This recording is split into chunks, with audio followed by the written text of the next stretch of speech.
Isang exhibit ang nagaganap ngayon sa ating komunidad Filipino dito sa Barcelona, The Life and Work of Felix Laureano from Bugasong to Barcelona. Ang Felix Laureano exhibit na pinangungunahan ng mga organizers ang The Filipino Expat Magazines and Filipino Personal Parish in Barcelona. So I met Tito Frank. He's a Canada-based Pinoy, and he was in 2013. So I met him in 2013, and he told me about Felix Laureano, and Felix Laureano was an Ilonggo, and I'm Ilonggo. And it was a very interesting conversation at first. And then for many years, we've been talking about mounting his project in Barcelona. And this year nga, nakausap namin si Father Lino to have the exhibit here in San Agustin Church. And luckily, pumayag po si Father Lino. And here we are, and as the Filipino Expat Magazine editor and publisher, I think that Felix's story is very interesting and should be told to the world, no? And Philippines, our kababayan, should know everything about his life, no, and his works.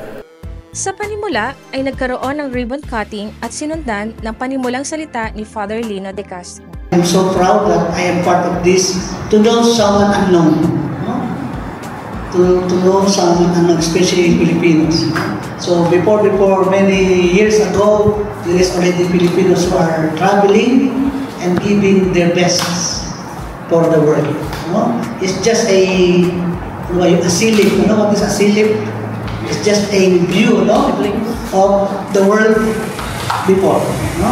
So we are entering into a world before our eyes, before our era. But we are here to appreciate, no? To appreciate because it's about Filipino, it's about photography, it's about culture, it's about life. Sino nga ba si Felix Laureano? Si Felix Laureano ang isa sa pinakaunang litratistang Pilipino.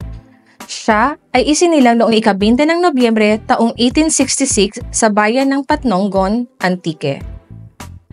Ama ng isang Agustinian priest na si Manuel Asensio at ang ina na si Noberta Laureano de los Santos, isang negosyante.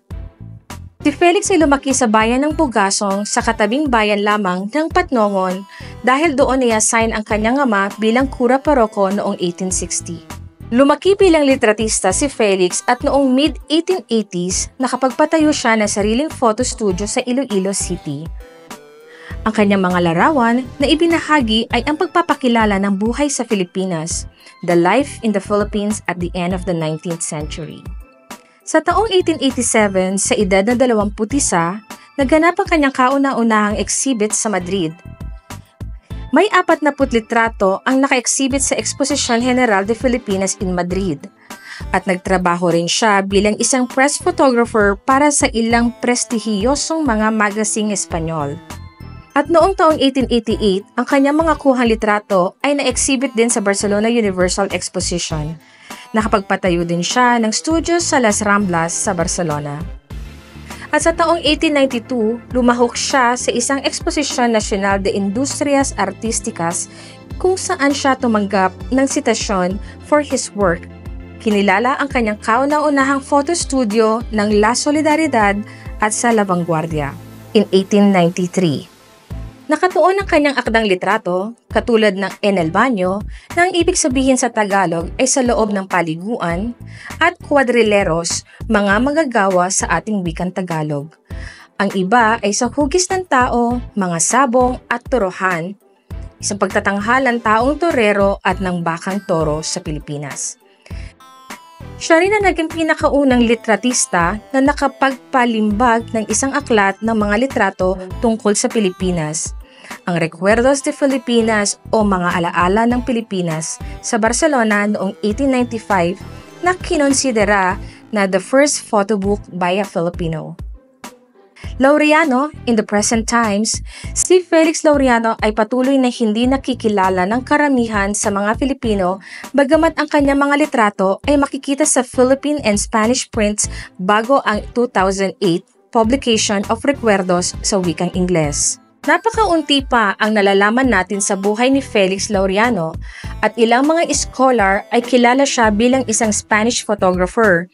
Buti na lang nang magplano ang Pilipinas at Espanya na ipagdiwang at gunitain ang kanyang pambansang 1898 centennials, muling na ipakilala si Felix Laureano sa ating panahon upang makadungaw tayo sa ating nakaraan at pinagsasaluhang kasaysayan. How does this photo came about? There's a Professor Maria de los Santos Garcia Felguera of Pompeo Fabra who did research on Barcelona photographers in 1998. So in the process of doing the research on the Napoleon, Esplugas, yung mga famous, she encountered itong si Miguel Figueroa Aldrofeo na ang kanyang professional name photographer Fialdro. Ang asawa ni Fialdro was a Harolenia from Haro. Emilia Sebastia Silva, mga Espanyol din na Pilipino na mestizo. So through that encounter with the Fialdro, Emilia Sebastia Silva nga taga Haro, she got to know, because what happened was that si Laureano leased his third studio, yung nasa taas ng azotea, maliit yun eh. So pina-arkila niya. So that's how she started doing research on Laureano. Nakaka-proud po na dinala po na ni Sir Frank Villanueva ang exhibit po dito sa Barcelona at ito po ay naging National Museum na po sa Western Visayas at ito po ay tinulungan po ng aking lolo na si Mayor Jerry Treñas sa Iloilo po at ngayon po pwede nyo na pong bisitahin ang National Museum sa Western Visayas po. Ang title po ay Bugasong to Barcelona po. At ngayon, kinikilala rin si Laureano bilang pinakaunang artistang Pilipino na nakaisip gamitin ang paglilitrato bilang isang kasangkapang pangsining. O kali